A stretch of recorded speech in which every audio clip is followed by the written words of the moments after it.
Who I desire to become on my personal journey to developing mastery in my field of interest is both a simple and complex question to answer.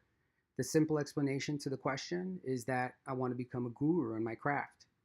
I want to be one of the central figures recognized for knowing how to deliver creative applications to the enigma of what drives people to make the purchase decisions they do. The complex part is that various fields of study need to be mastered to attain status of mastery. Mastery takes a tremendous amount of time and drive. While the drive part now comes easily to me, it's time that poses the biggest challenge. I am also going to need a wealth of knowledge in psychology. As I complete my master's degree with Full Sail University in media design, my next step will be to continue my education with the study of psychology. Out of the 5 strategies covered in this week's reading, the one that resonated the most with me was the idea of occupying the perfect niche, the Darwinian strategy. On page 35, Green describes the career world as an ecological system that is highly crowded by many living and fighting for the limited resources in the same space. I agree with this statement as I have experienced the effects of this very concept. It is especially visible in the job market for my professional field. As a creative director, I have experienced such things as being passed over many times for individuals that have one kind of experience over another, having too much experience, and ultimately not being the exact fit for many opportunities that I felt I would be a great value for. As a result of such a highly saturated market, we all wind up playing the game of trying to conform more to what is asked for rather than what is truly needed, and as a consequence of that, spending less time on true mastery.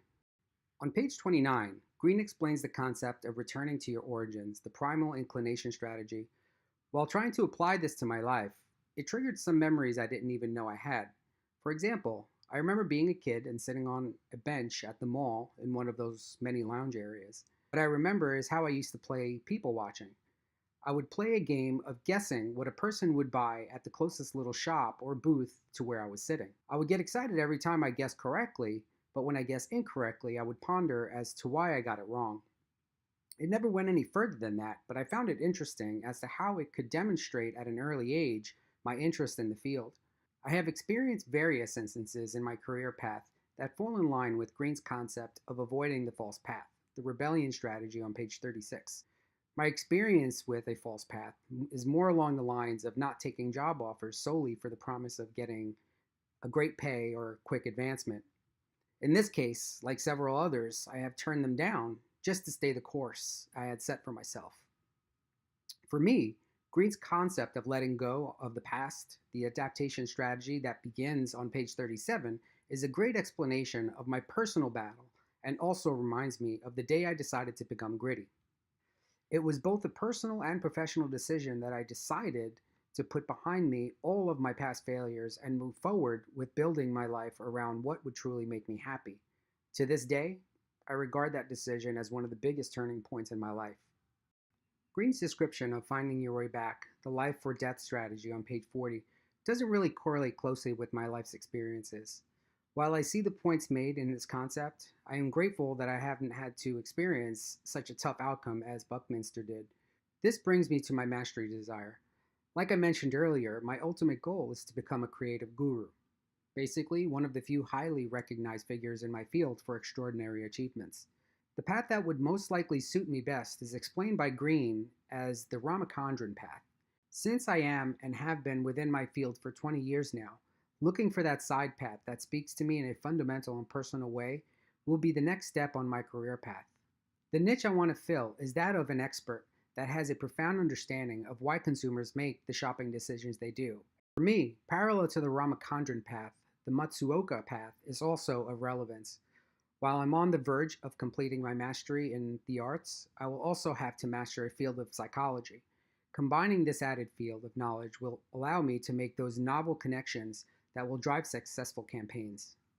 It has been 12 years since I reached the point in my career path where I decided to take control of my future. It was that point at which I decided to become gritty. My ambition spiked as a result of that decision as I began the journey of really going after that which will make me happy in life, and my career path was a central part of it. My turning point was when I realized that I didn't want to just be another drone. I didn't want to simply follow instructions for reasons like, Well, this is the way we have always done it. At the time, 90% of the professionals I work with had that mentality, and I was just finished with it. So I started with changing myself. I researched on my own, I went back to school and to expand my knowledge base, and I experimented with different strategies in presenting and execution as an artist, just to see what kind of reactions I would receive. One of the biggest changes I made was in the way I presented my work. Customarily, I would turn in what was asked for and then just wait for written feedback. The change involved presenting my work and educating my peers as I presented what was asked for. It started off slow, and I received a lot of resistance to it in the beginning. But eventually, I gained a bit of a reputation and a lot of trust from my boss's bosses, as a matter of fact. And life at that point started becoming a little bit more bearable. As I continued to advance through my career with promotions for the level of value I brought to the company, I began to notice that I was developing a high level of enjoyment for a certain part of my new methodology. That part was, and still is, educating my professional peers. My long term or end game dream is to teach tomorrow's professionals. As an industry leader, I am constantly engaging and teaching within my teams as I lead. This part of what I do is extremely gratifying. Knowing that my knowledge will be passed on and hopefully even become an industry staple if practiced enough by those I teach is in a way the legacy I could possibly leave behind. I have already begun my journey on the path of becoming a teacher, the first of which is my path to education. As I stated earlier, once finished with my master's in media design with Full Sail, I will continue by studying psychology. In the immediate future, I can volunteer my time at a local college by spending time with students and programs to further their learning by speaking with industry experts like me. I'm already looking into this exact thing with one of the local colleges in my town. Another idea I have is to create a program of my own, perhaps a not-for-profit organization that helps local youths and even adults to get ahead of life by teaching them how to work on developing their own grit. While I do understand that this will take some time to develop, I believe it's a worthwhile cause, and I will give an enormous amount of practice. It will give me an enormous amount of practice that will enhance my own level of mastery.